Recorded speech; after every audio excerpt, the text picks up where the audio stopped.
Hi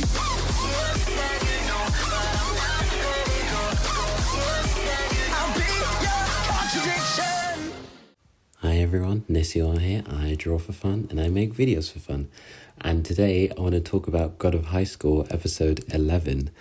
Yeah, it was really good. It was sick. It was sick. Oh my goodness. Mori, oh my days. He's good. He's real good. He's not as good as my boy Han Daiwei, but he's up there. He's definitely up there.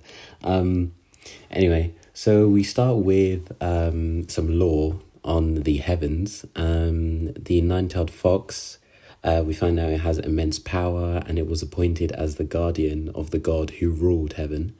But over time that god feared the fox and had it executed, which is a bit grim, but all right. Rightfully so, the fox was annoyed, so he destroyed half of heaven. Then he descended to earth, and then it went to sleep, swearing revenge on God. And then we cut to what's his name, Ilpyo. Mai and Jegal are responding to Ilpyo's new power. Mujin feels the power, as does the Nox leader. To which the Nox leader then says, okay, this is the power that defies God. It needs to sleep for eternity. Then, how do I say her name? Seungah, okay. She has a nosebleed when she sees Ilpyo's new fox form. I was like, okay then. She definitely likes him. So then Ilpyo starts saying to Mori, he starts talking to Mori saying, let's get this started. And then Mori is like, okay, this is going to be fun. I was like, bro, how can you continue fighting when the person you're fighting now was just handing your butt on a platter moments ago? He now has a transformation. Are you all right, Mori? Anyway, so Mori walks slowly to him, to which Ilpyo says, okay, that's a good decision. Don't just rush in. And then Ilpyo starts using this after image technique. It's Taekyon something life.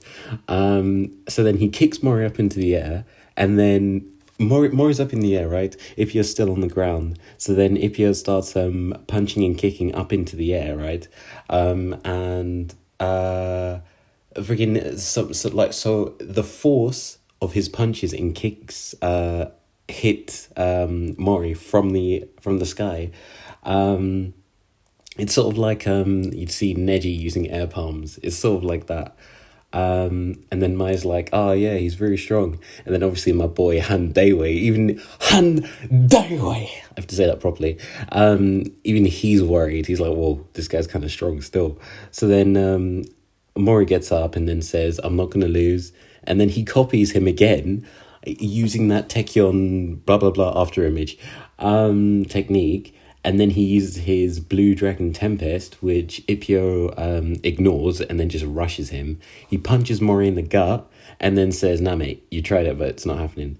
So now I was like, okay, clearly Ilpyo is not used to this power because he starts stumbling. He has his hand on his head. He's not as quick as he was. So then Mori says, bro, are you okay? To which Ilpyo covers it up by saying, yeah, I'm fine. I was like, kid yourself, you nine-tailed. Senko-san is your real mum. Kurama be your cousin self. You stupid guy. He's obviously not fine. So then we see that obviously Ilpyo has slowed down. Mori's keeping up with him. And Mori realizes that using that stand power it's not just borrowed power. You're also fighting with your own mind and body. So they prepare to have a clash. Ilpyo says, they prepare to have a clash, then clash. Then as they do that, Ilpyo says, let's finish this. Then he summons like some firefoxes, I think. And then Mori has like some flashes of like Sun Wukong. I was like, okay. Some Jenny to the West. Okay, let's go. And then Mori blows the attack back with just his power alone. Like he just stands there and then just energy. And then Ilpyo says, what are you? I was like, bro, that's my guy, the MC. Meaning main protagonist. He's winning this fight. It's confirmed. Anyway, Ilpyo uses another attack called Night Parade of 100 Demons. Then Mori roars, and we see like a glimpse of his eye, and it's like his eyes have turned blue, and his teeth are like they're sharp now. And then he whacks Ilpyo into the sky with an invisible bow staff. I was like, okay. And then we see a giant hand come in and smack Ilpyo to the ground. I was like, whoa! Then when we see Ilpyo on the ground, we see that his stand power has like turned off. And then Mori has announced the winner. So Mirin and Day, they come to congratulate Mori. But Mori seems a bit out of it, like he doesn't know what just happened. And he's wondering what that was. I was like, bro, I'll tell you what that was. You're the Monkey King now, bro, okay? Or at least that's your stand. Like, bro, you're the guy. So we cut to Ilpyo, he's on the ground. He wakes up and finds out that he's lost. Mujin is still fighting with this Nox guy, the Nox leader, and he's surprised. And obviously he says, what was that? And I was sitting there like, oh my goodness, they weren't anticipating this. They didn't think that there'd be someone stronger than the nine-tailed fox. Oh my goodness. So then, out of spite, the Nox leader tosses P's body at the wall, to which obviously Mujin has to catch, which gives the Nox leader a chance to escape. Mujin then calls to have Ilpyo taken somewhere to heal up. I think they'll probably maybe in the future make him a commissioner in order to keep an eye on him. So we cut to Q. He's outside with the other commissioners, and he says that soon we should start moving. And then we see the Whitehead commissioner. He gives Q a suspicious look. So I'm thinking, okay, maybe he is the traitor and not the blonde commissioner who I thought it was the blonde commissioner. But now I'm thinking it's the Whitehead one because he's giving a strange look. So we cut to Ilpyo, who's in hospital with high security. Obviously something's going to go wrong. So Seungah asks if he was able to keep his promise, and he says some fraction of it. So I'm like, what? There's more? Probably once he gets his own stand power under control, he'll be able to teach Mori to control his stand power. He continues to say that the promise can't be fulfilled right away. But Mori comes in to say hi, and I was thinking, it's kind of cute, you know, the way these two act. They're kind of like brothers. They're like trying to compete with each other. Even Seungha has to tell them to stop competing like they're children. Freaking love her. And then Mori is asked like if that was a stand power by the random, and he replies saying, I don't know, which Ilpyo also said I don't know to when he was asked if he knows what just happened to him. Then Seungha scolds them, and she was like, you won't get any better if you act like that. Then obviously they both say sorry, and Mori says under his breath, she's as scary as Mira, to which she says, I can hear you. I was like, I love these cute wholesome scenes in shonen anime. So then Ilpyo basically he tells the Seungha and the random to leave without saying so, so that they can talk, so that he can talk to Mori alone. Seungha, obviously she understands it, she clocks it and tells the random to go, and she does as well. So then Mori says he wants to talk about his grandpa with Ilpyo and what's going on. He's probably telling him that he's missing, which he does. He says that, and he also says that he needs to win the GOH in order to get information so that he can save him. So then Ilpyo says that your next opponent is Jegal, and in the finals it's going to be tough. And then I was like, nah, don't worry, that's my guy, Jin Mori. Okay, he can handle it now that he has my boy Sun Wukong on his side. Okay, that's my bro. So then Ilpyo says, if anyone can beat him, it's you. And then he pats him on the head, sort of like a big brother would in anime. which is like a callback to the previous episode. In that flashback where Mori was a baby and he was crying, and then Ilpyo patted him on the head to stop him from crying. And then I think Mori remembers it as well, because then we see that flashback, and Ilpyo then says, "Call me Big Brother Ilpyo." I was like, there's another shonen trope I love. When the MC has a rival that's also the older brother that he needs to surpass. But then when I also thought that, I was like, okay, something bad usually happens to the big brother. So I'm worried about what's going to happen to Ilpyo. So then we cut to that, I don't know if people remember this guy, that Robin wannabe is walking around half possessed, and he comes into contact with Jegal, to which that Robin wannabe fires out some lightning. Then Jegal uses his stand. Then the maid comes in. I was like, of course, this is bad, because I don't know what it is, but whenever there's a woman involved, Jegal just acts more evil than usual. So then he captures her using his stand.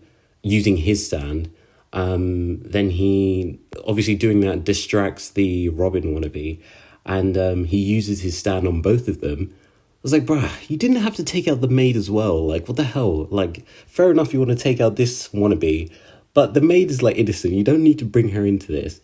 And then I also said, like, I was like, I already don't like you. Now I can't wait for Mori to deck you in the finals. He just brings out his bow staff, whacks you in the head, crushes your skull. Anyway, so freaking Robin, I don't know why, but, like, he absorbs the maid. Sort of like what you'd see Boo from Dragon Ball. It's like that.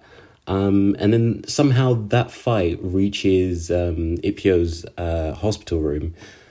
And the dude absorbs the security guards. And then Ilpyo, like, he sees this, he rushes them. And then he's almost stabbed. Then Jegal saves his life. And then, what's his name? Jegal, that's it. Jegal says, "Keep your hands off my prey." And then something gross happens, like the freaking, I'm going to call him Evil Robin. Evil Robin spits out the maid that he's absorbed. I think she's healed, because we don't see, oh, no. Okay, we'll assume that she's been healed. So then, like, Evil Robin, he starts going berserk. And then freaking Seungah and the random are absorbed, which I was afraid of. Then the maid, like, she gets up and then she manages to calm him down long enough for Jegal to then use his sand to bite the evil Robin in half. I was like, bro, first of all, why did you only act when someone could have been a casualty? Again, the maid could have been a casualty there, as well as Seungah and the random. Second of all, why was that not the first thing you did before Seungah got absorbed? Like, forget the random. I don't care if he's there as well. But, like, she doesn't need to be there. Anyway, so then obviously the maid sees this. Like, she's up close. She sees him get bit in, like, half of him gone. I was like, I feel kind of bad for the maid. And then we find out that Ilpyo's friends are safe, which I thought for, like, a second. And then I was like, okay, that's fine. I don't care now. But then we see that the random has lost his arm and Seungah has lost a leg. I was like, why? Why did that have to happen? I was like, what is that? Like, oh my goodness. And then it sort of reminded me when she said, "Do you think you'll end up like my sister?" I was like, geez, it's kind of a gut-wrenching way to freaking use that callback. Jesus.